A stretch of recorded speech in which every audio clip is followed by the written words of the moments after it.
Ah, 1963, um ano em que a juventude brasileira vivia com entusiasmo e liberdade.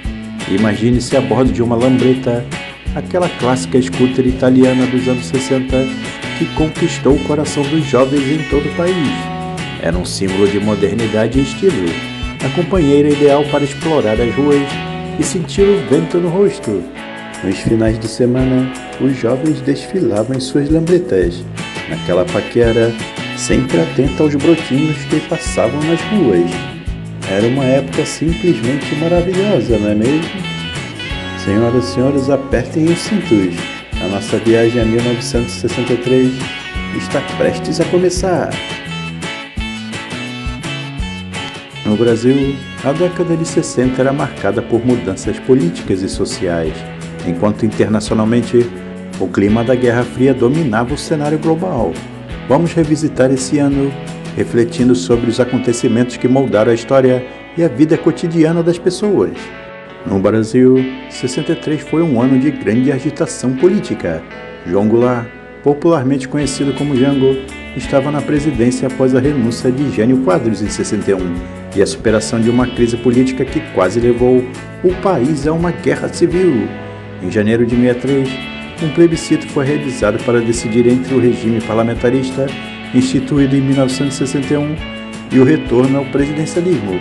Com uma esmagadora maioria, os brasileiros votaram pelo retorno ao presidencialismo, fortalecendo o poder de Jango. A década de 60 é considerada um período de ebulição na música brasileira. É quando passam a coexistir o samba, o jazz, a bossa nova, o sertanejo de raiz, a moda de viola, o baião nordestino e o rock and roll. Esse período é considerado um marco para o cenário da música nacional. Falando agora de acontecimentos mundiais, um dos eventos mais trágicos e impactantes de 1963 foi o assassinato do presidente John Kennedy, no dia 22 de novembro, em Dallas, no Texas. O choque e a tristeza foram sentidos em todo o mundo, e o evento marcou profundamente a história dos Estados Unidos e das relações internacionais. Foi nesse mesmo ano nos Estados Unidos, um ano crucial para o movimento dos direitos civis. Em agosto, Martin Luther King Jr. liderou a marcha sobre Washington e proferiu seu icônico discurso I Have a Dream, Eu Tenho um Sonho, que se tornou um símbolo da luta pela igualdade racial. Falando agora sobre os esportes, os Jogos Pan-Americanos de 1963 foram a quarta edição do evento multiesportivo, realizado na cidade de São Paulo, no Brasil, entre os dias 20 de abril e 5 de maio. A delegação brasileira foi composta por 385 atletas, entre os 1.665 participantes. O judô foi a modalidade estreante da competição. Obviamente, a Monarch não poderia ficar de fora dessa. Aproveitou para lançar sua linha de 63 como linha Pan-Americana 63.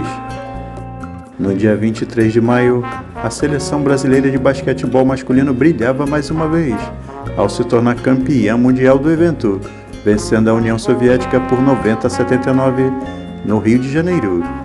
No dia 20 de julho, Ieda Maria Vargas tornava-se a primeira brasileira a conquistar o título de Miss Universo, vencendo 50 misses internacionais no concurso que foi realizado em Miami Beach, na Flórida, nos Estados Unidos.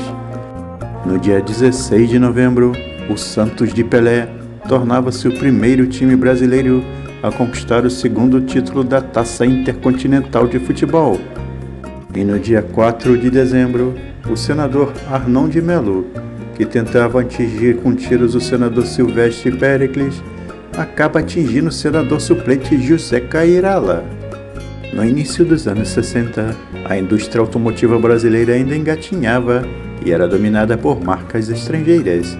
Nessa época, um jovem empresário embarcou no sonho de lançar o Democrata, aquele que seria o primeiro carro totalmente projetado e construído em larga escala no país. Contudo, o sonho durou apenas 5 anos e virou fracasso, sem que o veículo de fato chegasse ao mercado. Apenas 5 protótipos foram fabricados, além de pouco mais de 2 dezenas de carrocerias de fibra de vidro. Atualmente, existem apenas 2 exemplares montados segundo relatos. E agora, que tal sabermos as músicas que mais tocaram nas rádios brasileiras do ano de 1963? Vejamos. Em primeiro lugar, Mais Que Nada de Jorge Ben. Em segundo, Sonhar Contigo, de Adilson Ramos. Em terceiro, Volta por Cima, de Noite Ilustrada. Em quarto, I Can't Stop Loving You, de Ray Charles. E em quinto, mais uma do Jorge Ben, Chove Chuva. Este vídeo eu dedico à memória do meu avô, Manuel Vivório, que por longos anos trabalhou combatendo incêndios a bordo de um trator no município de Campos, numa lavoura de cana-de-açúcar na usina do Queimado. Em 1875, a região de Campo dos Goitacazes contava com 245 engenhos de açúcar e, por volta do ano de 1879, foi construída a primeira usina, batizada como Usina Central do Limão. Entretanto, várias dessas antigas usinas fecharam ou foram absorvidas pelas maiores em anos recentes, concentrando sua produção em menor número de estabelecimentos.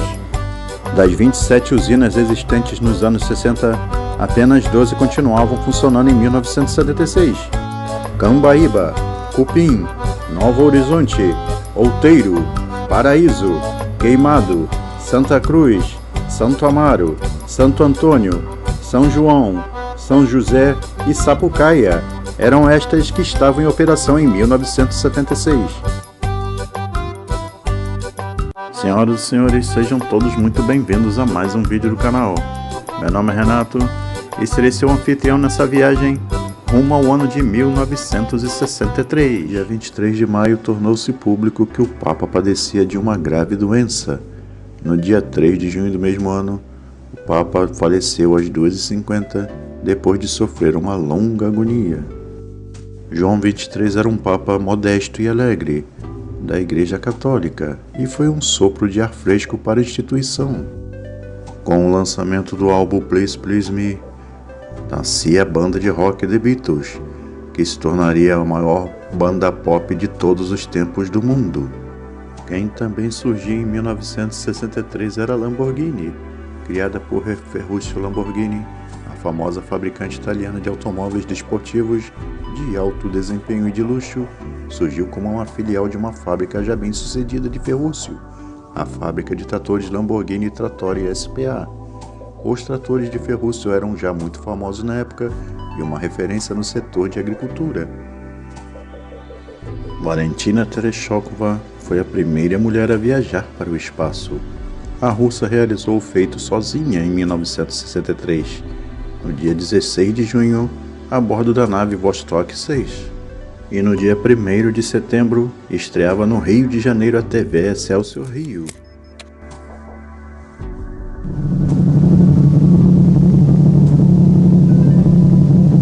Este é o Volkswagen 59, 60, 61, 62 e apresentamos agora o Volkswagen. O Volkswagen basicamente não muda. Introduzimos aperfeiçoamentos constantes para fazê-lo cada vez melhor, jamais para torná-lo apenas diferente.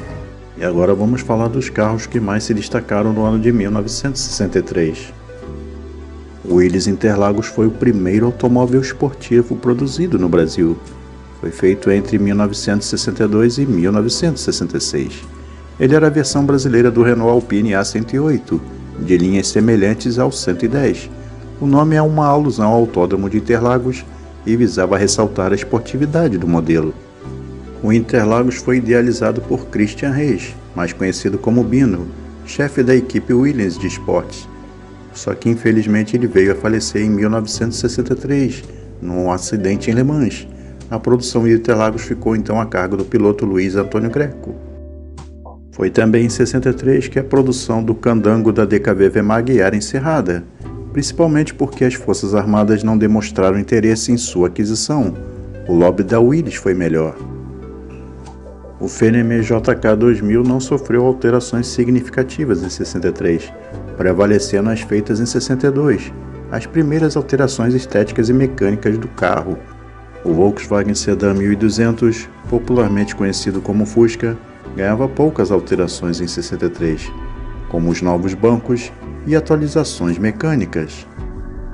Antes de ser substituída pela C14 em 64, a Chevrolet Brasil recebeu atualizações em 63, com uma nova frente redesenhada, agora conta com faróis duplos, novo desenho do teto da cabine e parte superior da porta, vidros traseiros envolventes, eliminada a luz direcional na coluna da porta, conhecida como orelha de padre. Já a Ford, ao longo de 63 e 64, anos conturbados no cenário político brasileiro, se retraiu, não tendo sequer participado do quarto salão do automóvel, embora houvesse o que comemorar, pois em março de 64 havia atingido a marca de 100 mil veículos produzidos no país. Agora vamos ver como ficou o mercado de vendas de automóveis no ano de 1963 no Brasil. O mercado de vendas de automóveis de 1963 cresceu em relação a 62. O Fusca foi o primeiro lugar mais vendido, seguido pelo Aero Willys, pela Kombi, pela Rural e pelo Jeep Willys. A Kombi se mantinha firme e forte na terceira posição, sendo o comercial leve mais vendido no Brasil na época.